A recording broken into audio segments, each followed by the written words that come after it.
So some people will say there's nothing there. So as an entrepreneur, we see there's nothing there. Oh, that's fantastic, right? Then otherwise, why they need us for, right? So that's why we add value. Basically, you can eat anything right now over there. Over here, we are eating the most $3 plate chicken rice. No, now $4. $4. Okay, but over there is $4 US dollar. It's very good to be a Singapore company or Singaporean. You can apply for MRA grant. Oh, still got grant. I have to plug for ESG. So, ESG, thank you for the grant. MRA grant to help you to expand overseas.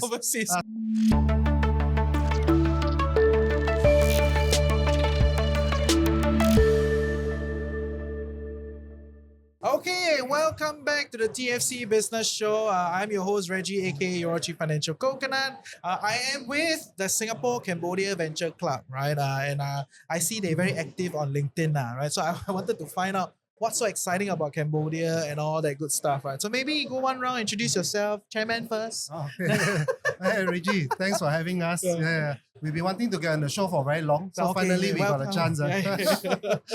So I'm Kevin. I'm the president of the Singapore Cambodia Venture Club. So I've been doing F&B and retail businesses for about 20 years. I'll share more later as the segment continues. Stay tuned. Okay, come, yes. And for the rest. Okay, so I'm Dylan Ong, the Executive Director for Hong Lai Huat Group. We are a public listed real estate company in Singapore. And we have been in Cambodia for the last 18 years. 18 years. Yes. So you were pre-Singapore Cambodia Venture Club. You were already in the venture there. Precisely. Okay, great. We'll chat more later. Yes. And you? Hi everyone, I'm Dennis. Okay, so happy to be here. I've been wanting to come on this podcast for a long time. You all better mean it, I tell you. When the invitation came, I said to myself, I must be here. So now I'm Dennis. Okay, I'm the CEO for the House of Brands. We specialize in scaling F&B, hawkers, or not hawkers. We have a Michelin rated Nasi Lemak and Taliwang. The Michelin Big Goma. Taliwang is yours. Warung Pasar Pari. Taliwang. Okay. So yes, Nasi Lemak and Mee Soto, and we also help our young hawkerpreneurs like Tan Lau to scale over the island. So this is what we do. Awesome. Okay, so I think the perennial question for today's panel is why Cambodia? Of all places, right? There's so many places to go. So right. Yeah. For me, my perspective is that Singapore companies now, we need to internationalize. So a lot of people are looking overseas. So Cambodia happened to be a right fit for us for a couple of reasons. One is that the population is young. I think the average now is about 26 years old. So young population means customers and also means workforce, labor force. What is our average? Singapore? Singapore now is at 43. Okay, we're very experienced. You're very PC, very good. So we are experienced, they are young and energetic. So we thought we could marry these two and create sparks. So, transfer knowledge, share more of our processes. We're very lucky to be born in Singapore. So we managed to go through the last 20, 30 years of fantastic growth. We learned a lot. So I think it's time for us to export these blessings that we have to other countries that need it. But there are many other countries. It's not one day you suddenly stand up and say, oh, let's go Cambodia, right? Something must have happened. So, it's a bit of random actually, like a lot of things in our life. I happened to go on a trip with a business delegation this year. So when we reached there, so before you go, everybody's talking about, maybe, is it safe? First question as Singaporeans, is it safe? Because of all the social media and all that. The news is not helping it. That's right. But when you touch down at the airport there and then you look and you feel with your own eyes and ears, then you realize, no, it's not true. Right? And they are at a very good stage of development, quite similar to us maybe 25 years ago. So there's a sense of deja vu. Say, we've seen this before. Right? And we kind of know what to do to a certain high degree of certainty. For our younger audience that have not been 25 years ago, right? Like, maybe when they're 25 years ago, they're like 10 years old or something, right? Like, can you kind of elaborate for all these young entrepreneurs, maybe second gen, maybe upstart, like what does it mean by Cambodia looks like Singapore 25 years ago? So one thing again, a younger population. So younger people means they go out more, they patrol more, they go cinema more, they eat more, they spend more. They can lah, because health doesn't restrict them or life haven't caught up yet, right? So This one got very loaded, the energy. Life haven't caught up yet. life haven't caught up yet. You will know. You will know. So go there, enjoy first. Yeah. So those are generally, such an environment is generally very good for consumer businesses, especially young, growing middle class. They're looking for better products, better services, better brands. So when we reach there, all of us realize 70% we know this thing works. Right, the other 30% is what are the local challenges. Nothing is perfect, right? Beyond the trip, then we went a couple more times, and then we realized that this is something that we can do. They'll ask why not Vietnam? Why not Indonesia? Right? I think maybe we are a little bit late to the game for these countries, and they don't need us that much in that sense, because they already have so many people doing. So Cambodia, I think, is the right fit for Singapore SMEs where we can add a lot of value. Okay, fair. So is Taliwang entering Cambodia? I would love to definitely. Oh, why not? So do you all resonate with whatever Kevin just said? When Kevin first brought the idea to me, I was like, wow, you know what? In my previous company, we were actually at Cambodia. Before the pandemic, we have 3 restaurants down there. So I was sharing him for consumer mindset, where Cambodia don't have this workforce problem. And indeed, they're all very young. We're talking about 65% of people then was below 30. And then very ample workforce, so manpower is not an issue. Rent, very affordable. And you can see the growing middle class, longing for, I want to have international cuisine, I'm able to spend more, I want to have more options. Yeah. And then we would love to be one of the options. And when he brought the subject, I said, hey, you know what, you got the correct destination to be with. Go for the venture club, be the chairman, lead us into this wonderful land. He's saying, I want to go, but I don't want to 做老大. You do the hard work, I follow. I think it's not hard work. No, pioneer. Pioneer. To add on what Chairman has mentioned earlier on, for us, Hong Lai Huat Group, we've been there for the last 18 years. Yeah. So the first question also come to my mind 18 years ago when I was just a student, when my father said, let's go to Phnom Penh. I said, where's Phnom Penh? So I think if you ask me back then, I think we all know Bangkok, Vietnam. And where's Phnom Penh, you see? But upon you first arrived, 18 years ago, and compared to now, I can safe to say my passport, basically 99.99% has Phnom Penh chop more than any other countries I visited. So in the last 18 years, we've seen the growth of the country from very basic thing like upon you arrive at the airport, you got to take the stairs down until the Aero Bridge is there. There were not a lot of tall buildings back then, but right now, when you go, high-rise building is literally everywhere. And as recently, I like to say that why I joined this Singapore Cambodia Venture Club, because I was very impressed with Kevin's passion, the idea of basically wanting to bring this solid business community to come together and find that synergy to see what opportunities we can work together here. Fair. So why people will commonly misunderstand is Cambodia is a country where it's not safe, but Singapore Airline flies 3 times a day, and you have Emirates, you have Jetstar here and there, and the ambassador over there is a lady also. So is it safe? People have to find out themselves. Fair. If you go to Phnom Penh, you will see it's actually very beautiful. Very beautiful The country. Mekong River alongside, very nice. A lot of international that's correct. brands, all the French and all that. Precisely. It's Precisely. very interesting, Yes. right? So, but you've been there for 18 years. Yes. Right. So you're ahead of the club. Right. So, right. This is a founding member. Yes. Okay. So that means you already buy in. He didn't need to convince you. Right. So from that point of view, how has business been like for you guys? I think it wouldn't be much of convincing but rather that is the passion that attracts what I want to do with him. to be able to share our experience of doing business in Cambodia for so many years. You know, because when we first went in, we actually started as an agriculture company over there. Wait, I thought you are So yes, construction we are building. construction, we are building. not built But material. in Built environment, 2000, back then when we went in, we actually first started on agriculture. Really? So we actually developed this land size 1/7 the size of Singapore. What? 1/7 the size, yes, correct. And at Wow. our peak, we literally have about 500 people working for us over there. Agriculture. Yes, okay. that's correct. So But- actually planting and harvesting things. Yes, that's Sorry, correct. I sound very That's correct. like, Swaku, yeah, very swaku, yeah. Need to plant, harvest, agriculture. Yeah. But Okay. yes, I mean we have sort the things ready. So Okay. right now it's just fully focused on property. Okay, Property okay. and real estate side, yeah. So it's kind of, in some ways, is your way of risk managing.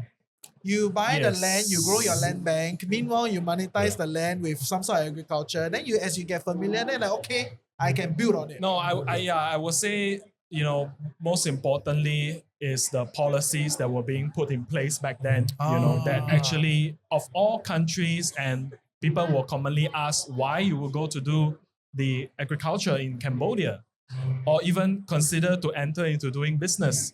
Definitely is the support from, you know, the friendly, what's that called, the investor friendly policies from the government that makes us went in Yeah. and, you know, get into this country, setting up our base over there. I think my boss always says he's actually planning to be there for just a couple of years, and a blink of an eye is 18 years. And next year we're gonna be 19 years. Yeah. Can elaborate a little bit more? What does it mean by investor-friendly environment or business-friendly environment in Cambodia? You wanna go ahead? yeah. Okay, maybe you all share a little Yeah, bit yeah. from what I know. Chairman say everybody must say. Yes. ah? Okay, Okay, okay, okay. okay. Share. No, we got different perspective. Yeah. So I think the government has been really, really welcoming and warm hosting Singapore delegation. So the last round when we were there, we actually hosted in the Prime Minister's office, Wow. PM office, and also the Ministry of Tourism. So we work very closely with the government there. So a lot of dialogues, very open, you know, very helpful. Same for all the trade associations. So while we're also bringing knowledge there, we're also learning a lot from them in terms of collaboration. I think that's something that we could improve on as a community. So even if you're in the same trade, why can't we collaborate to grow the pie? Right? Singapore is so small, right? Over there, compared to some of the other investment options, investment countries, you can own 100% of the business over there without needing a nominal director.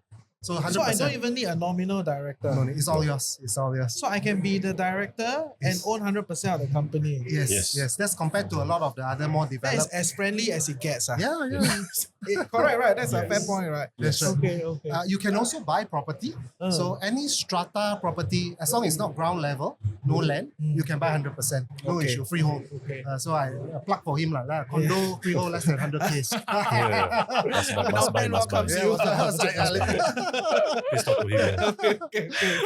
So what about your experience? Okay, so F&B wise, okay, I've been to Cambodia, Myanmar even, okay, Hong Kong, Indonesia, Malaysia. I would say that Cambodia, I agree with what Chairman said, okay, totally 100%, okay, foreign direct investment are very welcome. But most of the trade, that's why he says, okay, you can only 100%.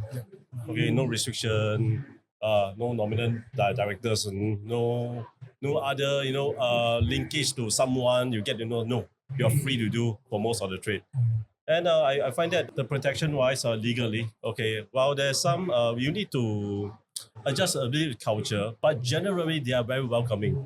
They will help you to, get around it, okay, get over it, and get the business started. And I can see that they are trying their very best to tear down many of the roadblocks, okay, that we might face into as a small F&B Like what? players. Like what? Export.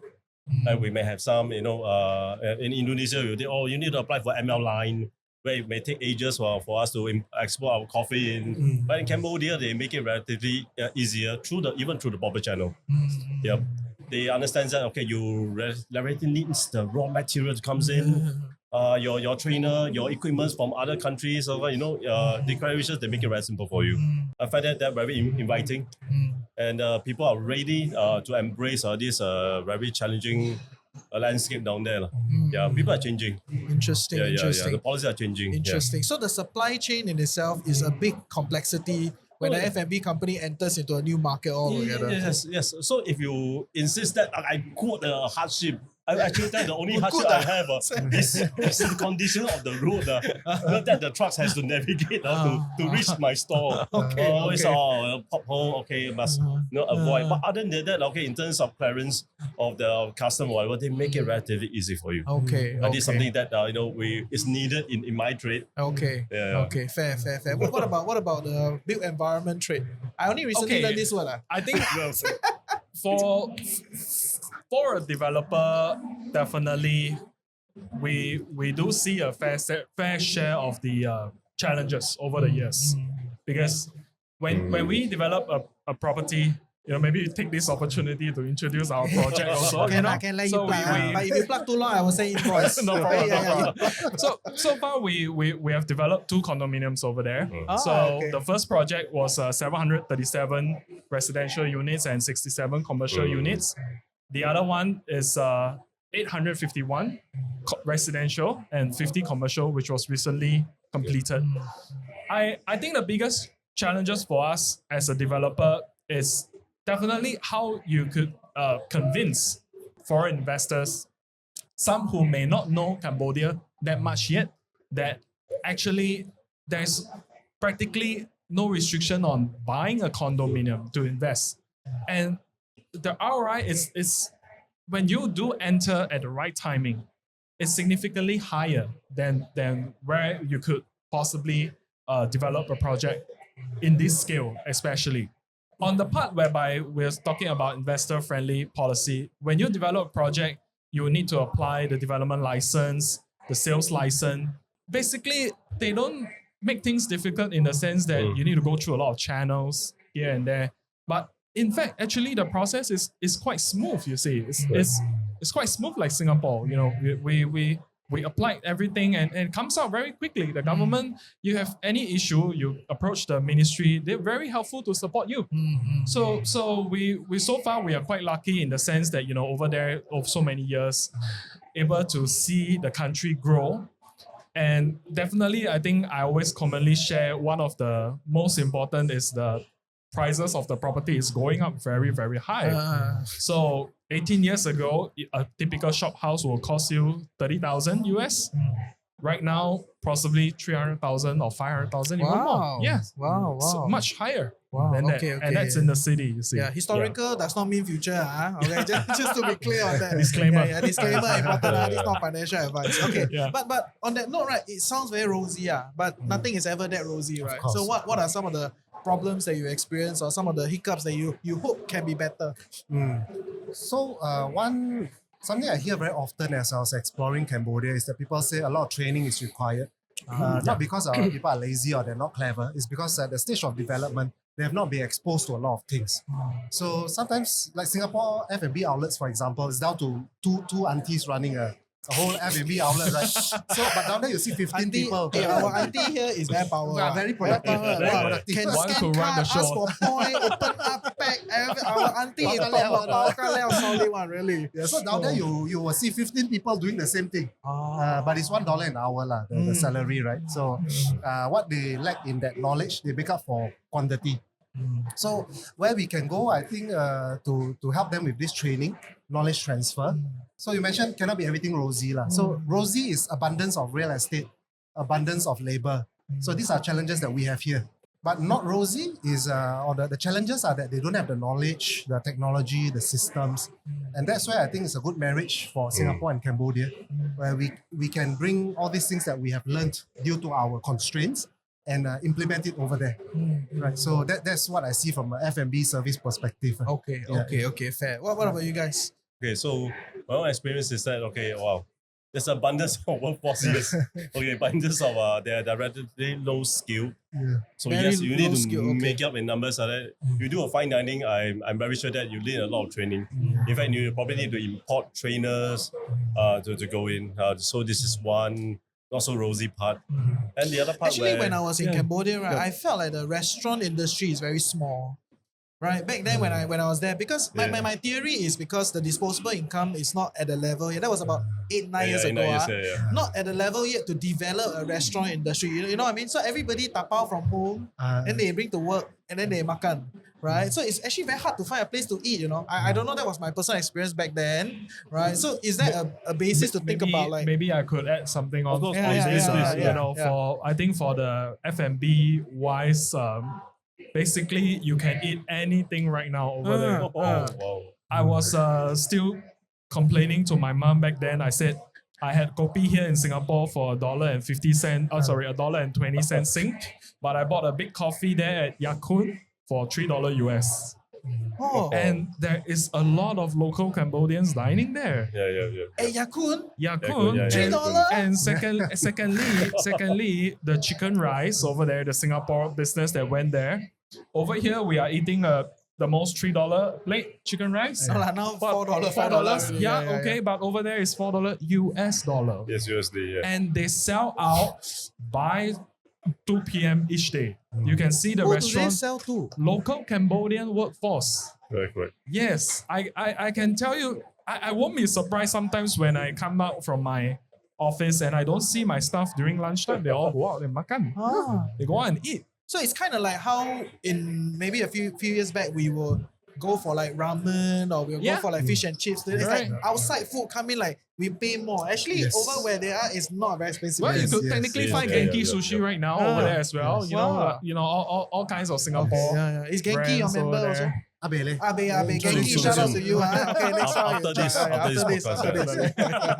Okay. And then so ownership is one thing, right? And I think there are other intricacies because based on what you say, in other words, the businesses that want to explore Cambodia cannot be too small, right? They must have some sort of expertise already. They must have some sort of, market share in their home market already. You cannot try to go in and really start from nothing. It's a bit harder, right? Because you expect a skill transfer, it expects a system transfer into the market. This is where SCVC comes in. Yeah. That's why the vision of this club is to basically create this exclusive prestige platform where Kevin brings all of the industry professionals in.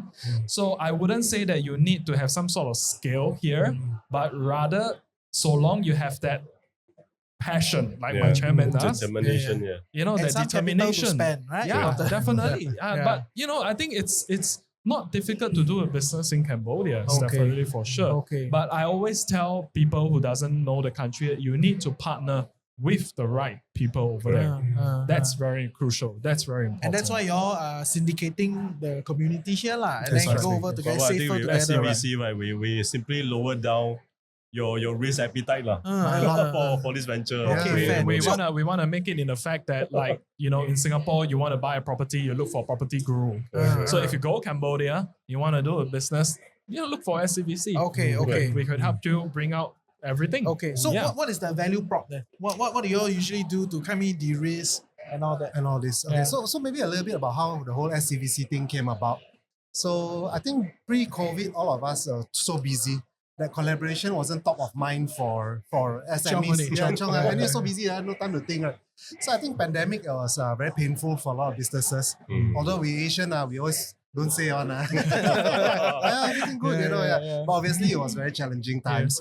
And then among our generation, we are trying to foster a more open, collaborative mindset. But Singapore, as it is, has a lot going for it. But end of the day, our market is really small. And then we have no production, no agriculture, right?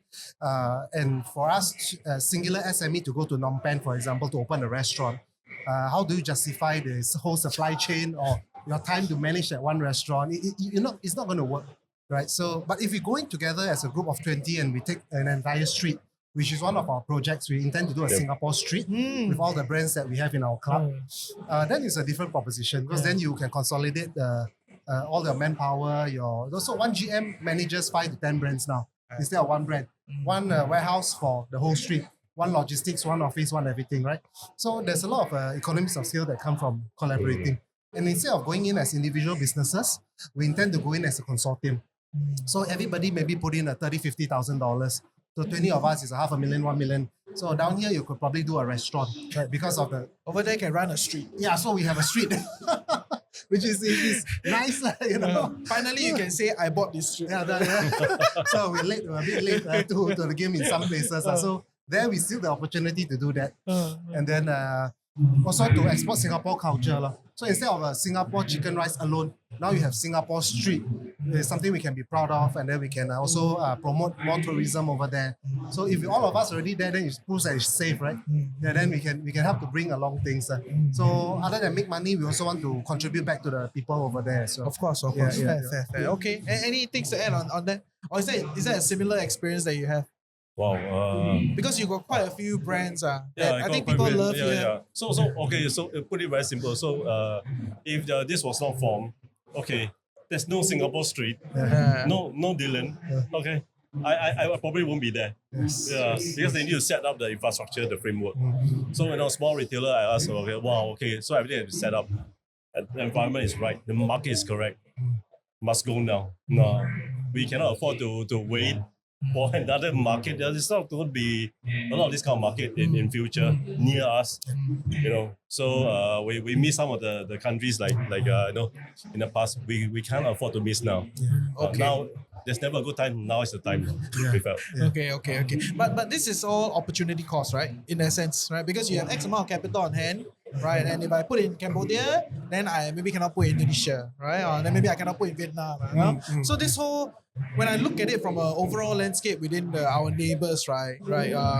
You did say in the start, like, okay, Cambodia, has this, but you've definitely evaluated the neighbors as to why ultimately you decided on Cambodia. That is already the case that you built, but the relative case against the others, like Vietnam, why not Myanmar, why not Thailand, so vibrant, so like why why not all these other places? If today I have some money, then I want to join your club. Then I say, why Cambodia? Why not the others? What will you tell them? Okay. So yeah, that's a very common question. So when we say Cambodia, Common question. second question. First one is easy, safe. Second one, why not Vietnam? Okay. So the reason why is once again, as a Singapore SME, for us to go to like Indonesia, I think we already missed the boat a little bit. It should have been 10 years ago. So you miss the Indonesian boat, if you miss the Vietnam boat, if you miss the Malaysian boat, don't miss this boat. Because you want to go in early enough that your money stretches further. Right, and a lot of these countries you cannot own 100% already, right? Because they have moved on from that. As they move up, then they become tighter, more right? Because they already have some Precisely. stuff. Yeah, Basically, they don't need you, lah. Yeah. You want to go or not irrelevant. Yeah. You come, you follow our rules, lah, right? You can't even want to go in. Yeah, they don't even need, right? Okay. So many, like you go to Indonesia, F&B chain, hundreds of outlets minimum, or thousands. So you go there and open one cafe, like You better be in the mountains. The cafe must have Huat, Correct. So I think it's better of timing and the right fit, going in at a time where it's a good fit for us. And that's why we chose Cambodia. So like Vietnam, if you go there, open a Singapore street, so many, and we don't have Dylan over there, like. Property very important. So we probably do it at his property. We got a row of 10 shop houses. Right. Different brands. You also mitigate the risk in that way that if one brand is not doing so well, it's okay. So as long as a whole group we are doing well, then when we negotiate for any contracts, any location, it's as a group of 20. It's a huge difference. Huge leverage. Of course. It's like the strata property. After all the landlord tao tia, then they come together, say we gotta manage this together. You've seen quite a few cases of that here, right? Even in Singapore. Exactly. When you manage together, you can put marketing dollar together, you can theme it, you can build it. Right. It's so much better than if you do on your own. We're like the total solution to the problem. You know, just like our first project many years ago, in order to get to Sihanouk View province, you need 7 hours, I guess, plus minus from the old roads. So when we developed over there, people are saying, are you crazy? I mean, why you go until so far? But we didn't want to miss the train over there. And with the government coming up the plans that they're gonna construct a highway directly from the capital to the seaside province. That's why we went there. When they announced all the plans, and right now to go to Sihanouk View, you just need 2 hours maximum to travel there. So for this Singapore street that Kevin has mentioned, we're very lucky to be part of this journey as well, to be part of this opportunity, because for this second project in Phnom Penh, we we were very lucky in a sense. We launched it at 2019 December, and everyone knows Yeah. what happens next. So it all came very quiet down, all the travel restriction. But when the management sits down and think that, should we put on hold the construction? Should we stop? I mean, we should not stop. We bite the bullet, we take the pain, and we construct the whole project. The whole thing has been fully completed, and we recently held our grand opening. So right now is the time. We have a platform. It is ready. The property is ready. Be it for you want to sell. You want to buy or invest, or just purely rent for business. Partner with a Singapore company, a Singapore developer like us. We are very open and friendly support to each and every new investors that comes in. Even for chairman, when it comes in, he also will trust us because we are Singapore businesses. Okay. That's definitely much better. So I think Singapore Cambodia Venture Club should fly me in. Right, go and CC film for you. Of right? course, Okay, yeah, we should do a- Chairman we should say do a- all that. we Chairman should say, do a- okay, yeah, okay, we okay, got- we should do a okay. podcast over Yeah, there. Go and take a look, right? See what's interesting. Okay. Yeah, the podcast okay. there. So all these sounds interesting. Sounds like there's something, but fundamentally, it's still about making money, right? Yes. So what is the kind of margins that we are expecting? Based on maybe relative to when you do a business here. Margin, And when you can I do business there. margin, I can't really comment because I'm a public listed Yeah. company. I can't. See what you can. In general, In general. in general. I just want to get a general sense of what is the Very- kind of numbers in the game. So once again, from a consumer business perspective, F&B, retail, services, I think OPEX operating cost is about 10% of what we have to pay here. Wow.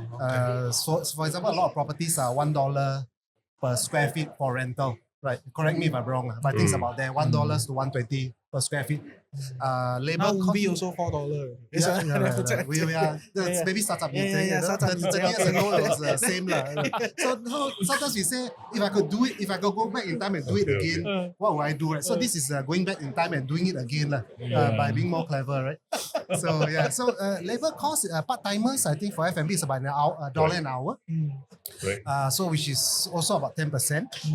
So obviously, what are the challenges? Cannot be everything good, man. Yeah, Right? yeah. You're talking about price point. They are about 15 to 20% lower than us. Yep. But that's still Wait, you mean Right. like the selling point? the retail price. The retail Yeah, price. So That is still a much bigger margin than running it here. yeah, Right? yeah. Oh. Yeah. So of course, disposal. You cannot say too much. Yeah, Cannot say too there's too many people. Yeah. But that's one of the reasons we are going there, lah. Okay. Because not because of anything, but because of the surplus of real estate, Mm. abundance of labor. That's why this situation happens. Okay. Right. It's not because it's anything negative anywhere else. It's just that they have the right conditions for certain businesses to flourish. Okay. Okay. And then we talk about, so rent and labor is the two biggest things. Yeah. Electricity is not that cheap. So electricity is a little bit on the high side over there. It's about 25 cents, and it's all US dollars. We're talking about 25 cents per kilowatt. So electricity is a little bit on the high side. So you go to a lot of places, no aircon. Save electricity. Training cost maybe a little bit higher, right? So when disposable income, when I first went there, I asked them, hey, your salary 1 month $200. How come you're drinking $5 Starbucks? What is It's a boss. I don't save money. Right. For example, like very young, Yeah. It's not that they don't have a concept of financial concept. It's just that young, you want to enjoy, so you go out more. How can save money? You got to spend money, right? If not, you were part of for very long. Yeah, I know. You're not part of for you better spend. So they just had the right phase that these consumer businesses will flourish. Okay, fair. But from a capital management standpoint, because you just say it's a US dollar thing, right? Yes. So what is the ease of moving money in and out? What's the kind of tax rates? How easy is it for me to, let's say get a mortgage there or, borrow from the banks, because all these kind of affect our overall view of deciding on businesses there, right? Especially for a big developer, Okay, for capital I management would, I so would important. say over all these years, definitely raising capital is a challenge for real estate company. Okay. It's definitely because when you approach the banks over there, unfortunately, Cambodia doesn't have any Singapore banks yet, but we partner with all the foreign Malaysian banks. So if you want to get a larger capital to finance your business, yes, you do need to have some sort of presence over there to be able to get any sort of financing here and there. But as per for the limit wise, they do still have a certain limit cap per company. So I think this is something that eventually we as a long-term business developer over there, we hope that it can be improved for sure, you know. So for generally, I think for the current banks over there, they don't basically do any foreign financing for property yet. Yeah, which I think this is still something that they were currently evaluating. And they do not rule out the possibility of doing that in the future. Like, you know, for example, you go to JB, you want to buy a property, you will be happily to do that. But Cambodia, you know, for our general banks like CIMB, Maybank, they're still exploring all sorts of the possibilities like that. Yeah. Okay, interesting. Yeah. What about the more retail, the more like makan type of business, you know, because you know, it's definitely not like building a property. You know? While you could probably get some micro loans or small bank loans from the local banks. But I will show you, probably if you compare the rates, right, relatively a little bit higher or higher than Singapore. Is there a reference that we're going with? How many times? Oh, depends on the type of business. Yes. Okay. And which bank and who you approach to. About 60 banks over there. Correct. You can do a comparison. Majority is higher than Singapore. And also you need to manage why I always said that the currency risk. Because they deal with their own currency and also USD. Yes. And sometimes the fluctuation between these two currency, right? There could be a good gap that you need to manage. Take that into consideration. Okay. And that's a much wider discussion, right? There's a lot to go from there. Okay. So then from that point of view, essentially for Singapore businesses that want to go in, okay, there is a market, looks like there's an opportunity, but relatively it is a undercapitalized space, right? And it's under, like from a tech stack standpoint, they are still, maybe 10, 20 years back, right? So you must be prepared to enter the market in this sense lah. Yeah. Cambodia has no foreign currency control, basically. So for us business, if you put $1 million in, tomorrow you can take $1 million out under a company, so-called like interco loan transfer. So they do not have all the restrictions. So for any investors, if they're worried that they put the money in, cannot take out, that is not true. Exciting, yes, but then it not cannot true. Come out, right? Yes, that's definitely not true. You definitely can do that. Definitely you can do that. Okay. Fair. And for our audience tuning in, if you have any questions, you can put in the comment section. We can direct to them, and then we can take it from there. But maybe any other things in closing, just for our audience. Maybe your next event, what you're doing next, just to give everybody a heads up. So we were saying knowledge transfer, but really it's two ways. So next month we actually have a Cambodian delegation, business people coming to Singapore. So SCVC will be hosting them. So we work with the Singapore Chamber of Commerce over there. We introduce them to Singapore businesses. We show them productivity solutions, technology, companies here. So it'll be both ways. So November, SCVC will organize another trip over there. So if you've never been there before, come with us. Make sure you don't get kidnapped. You will be okay. Don't believe this social media. The bar is very low, bro. The bar is very low. Can we raise the bar? We'll show you all the opportunities over there. Right? And there are plenty, whether you are in property construction or you're in F&B. So some people will say there's nothing there. So as an entrepreneur, we see there's nothing there. Oh, that's fantastic. Right? Otherwise, why they need us for, right? So that's why we add value. So next month, Cambodian delegation coming here. Anybody interested to showcase their business can talk to us. I think it should be on the 14th to 17th of October. Okay. And then SCVC business mission to Cambodia. Is on the 5th to 8th of November. Okay. And then that's why Singapore is very good to be a Singapore company or Singaporean. You can apply for MRA grant. Oh, still got grant. I have to plug for ESG. ESG, thank you for the grant. MRA grant to help you to expand overseas. So don't worry, also covered. We are beneficial of it back then when we started our agricultural. Really? So yes, Enterprise Singapore, very strong support. So what is the Enterprise Singapore ecosystem there like, from when you're operating locally? Well, I think of course they do comes in all kinds of support. Like for example, if you hire a local Singaporean staff go over, They do also have some certain supports over there. Secondly, which is what I mentioned earlier, or like what we were talking about, the interest loans wise. When ESG comes in, technically, if you take any ESG loans to go over there, is that the interest rate will definitely be much cheaper. Yeah, But then there are certain criteria to meet. Yes, lah. precisely. Okay. Certain guideline Of control. course. They're giving But you. That shows how much Singapore government is also very supporting of companies expanding overseas. So they will try to be there with you throughout the whole journey. Fair. So actually, it's when people tell me that actually you could get some grant for your foreign worker, I say I have no idea on that. Where was that? But is it difficult to convince young Singaporeans to join you and manage in Cambodia? You know what I mean? Because Tauke cannot always be there, right? So earlier on when we tap on the questions on the challenges wise, yes, I think for Hong Lai Huat to today, we still have a very big challenge of bringing in talents from overseas to go to work to Cambodia. Because when you advertise, say for example on the newspaper will have certain restriction. You cannot talk about Cambodia. So I like to tell the audience that don't believe everything that you read on mainstream media, that if I go to Cambodia, I'm simply gonna get kidnapped or something like that, which is not true. We are basically there 14 days a month, or the shortest will probably around 10 days. I think it's not that difficult to do a business over there, you see. But it's just that for us, the challenges is that we need to, when we interview new candidates, we do need to convince them that I got a good percentage of Singapore team and my boss himself is stationed over there. Fair. And I think that's the beauty of Singapore businesses expanding into another place, right? Because you bring along a whole generation of Singaporeans that can, go regional and don't just try to like juan here, right? Each other. It's not easy. It's not easy. Any last things you want to say? Yeah, I think that's the beauty of having a platform.